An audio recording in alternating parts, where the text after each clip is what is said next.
Chegamos agora, queridos, ao segundo tópico da nossa lição, que tem como título Aceito no Apostolado.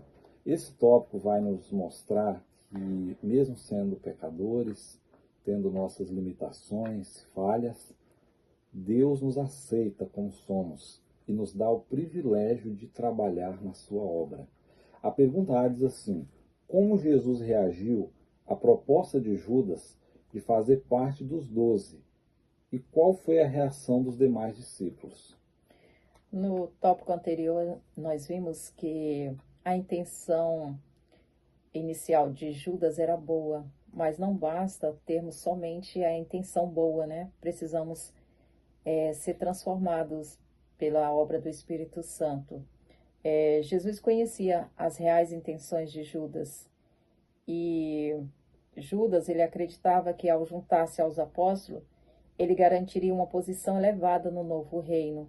Contudo, Jesus, ele quis desfazer essa esperança ao declarar sua própria pobreza. No texto de Mateus 8:20 diz: E Jesus disse a ele: As raposas têm covis e as aves do céu têm ninhos, mas o Filho do Homem não tem onde reclinar a cabeça. Então Jesus quis mostrar para ele ali que o reino dele não era desse mundo, mas a obra que ele veio fazer não era ser coroado rei, e Judas teria uma posição importante, mas seria uma obra diferente.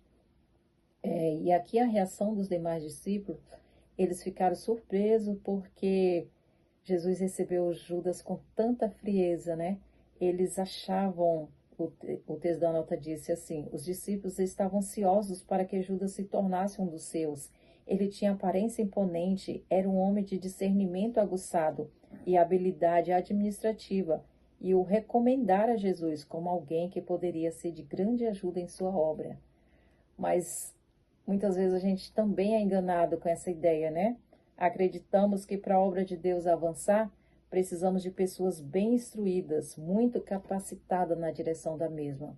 Mas na história quando Jesus escolheu seus apóstolos, seus discípulos, ele escolheu pessoas simples, mas os capacitou para fazer a sua obra. Muito bem. Então, o que nós podemos perceber é que Deus conhece a nossa vida, sabe das nossas intenções. Ele sabe que mesmo nós não sendo tão cultos, né, tão eloquentes quanto outros grandes homens, mas se nós formos humildes e nos entregarmos em suas mãos, ele operará grandes bênçãos através da nossa ligação com a sua igreja. A pergunta B diz assim: o que está registrado sobre Judas como apóstolo? Então, o que a Bíblia fala, o que a lição traz, amor, sobre o Judas apóstolo aqui? O texto de Mateus, o texto que é sugerido aqui na nossa lição, Mateus 10, de 2 a 4, cita o nome dos 12 apóstolos. E entre eles está o nome de Judas Iscariotes, porque durante o ministério de Jesus, Judas exerceu essa função, mas com um triste título na frente, né? Aquele que o traiu. Judas não traiu somente a Jesus, ele traiu a si próprio, né? Antigamente tínhamos muitas pessoas com o nome de Judas. Hoje, poucas pessoas querem esse nome. O nome dele significava louvor e agora conhecemos como o traidor. Então, o Salvador ele não rejeitou Judas, ele deu um lugar entre os 12, confiou-lhe a obra de evangelista, concedeu-lhe poder para curar os enfermos e expulsar demônios. Mas Judas não chegou ao ponto de se entregar totalmente a Cristo, não abandonou sua ambição materialista nem seu amor ao dinheiro. Então, isso aqui foi a causa da ruína de Judas. Muito bem. Então, que nós possamos, né, refletir sobre isso. Estar ligado a Cristo é uma coisa.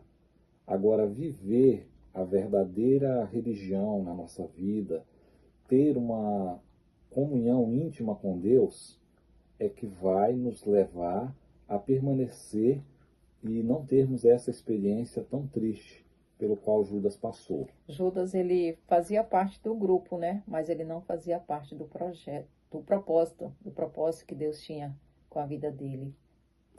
E assim também, amor, a gente tem visto quantas pessoas hoje nesse mundo, não somente na igreja, elas não permitem que em seus desafios, em suas vivências, Deus trabalha para transformar suas vidas. Mas Deus faz a parte dele, mas ele espera uma resposta da nossa parte também, né? Reconhecendo o seu amor, reconhecendo que somos fracos e lutando cada dia para que o propósito dele se cumpra em nós. Amém. A pergunta C, amém, diz assim: como a traição havia sido profetizada? Qual é a profecia que temos na Bíblia falando a respeito de que alguém iria trair a Jesus? Aqui temos alguns textos, né? O texto de João 6, 70 e 71 diz assim: Respondeu-lhe Jesus: Não vos escolhi a vós os 12? Um de vós é o diabo. Isso Jesus havia dito um ano antes. Jesus aqui ele não citou o nome de Judas, né? Ele falou um de vós. Poderia ser Judas ou poderia também ser outro. Que Judas ele não estava predestinado a ser o traidor. Jesus fez vários apelos a ele, né? E o texto também de Salmos, vários tempos antes, né? Vários anos antes, fala: até o meu próprio amigo íntimo, que era em quem eu tanto confiava que comia do meu pão, levantou contra mim o seu calcanhar. Trago esses textos aqui. Essa pergunta ela nos faz refletir sobre a questão da predestinação. Então, assim, existe uma diferença entre predição e predestinação. Estava predito que alguém no processo trairia Jesus, mas não foi Judas predestinado para isso. Então, Deus não predestina pessoas. Deus predestina um caráter, pessoas que se tornarão a semelhança do seu filho. Aquelas pessoas que alcançam esse caráter pela comunhão, pela fé, então elas serão salvas. E infelizmente Judas, ele não aproveitou as oportunidades. E ele então veio cumprir em sua vida esta triste predição que já tinha sido feita. Então, cada um de nós temos nossas escolhas. E que o Senhor nos ajude para que as nossas escolhas venham ser escolhas que possam nos ajudar na nossa caminhada e que a história de Judas não venha a se repetir nas nossas vidas. Amém? Amém. Deus seja louvado. Amém.